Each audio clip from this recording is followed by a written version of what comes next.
Hello guys, for today's video, nakikita niyo po sila dito, nagrarally po sila para po sa ating pagtaas ng oil price rate pala sa presyo po ng ating petrolyo.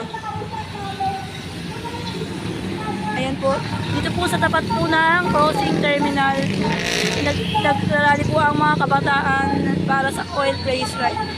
Dito po sa tapat ng terminal, sila nagrarally. Sinusulong po nila ang pagtaas po ng presyo ng petrolyo. Sa ngayong panahon na po, kasi po na ngayong panahon nagtataas po ang ating presyo ng petrolyo. At sabi nito, start piston, magwelga kontra oil price shock. Magwelga kontra oil price shock. Yung binigay sa papelo guys. Para po sa ating oil price right. Ayan po, tulis po din yan po ginagawa nila ngayon.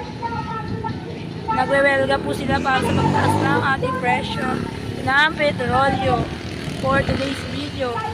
Dito po tayo sa may tapat po ng terminal crossing. Nakikita po natin dito ang mga estudyante at mga kabataang nagwewelga para sa oil price right. Ito po ang ginagawa nila ng pagwewelga. Sana po lahat po ng mga inaing nila at mga sasabihin nila ay tugunan po ng ating gobyerno dahil po sa pagtaas po ng ating presyo. Kaya po tayo ngayon ay naka-strike na walang pasok pa ang mga estudyante sa paaralan dahil po sa ginagawa nilang pagrarally sa pagtaas ng ating presyo ng petrolyo. Pakinggan po natin ang sasabihin nila.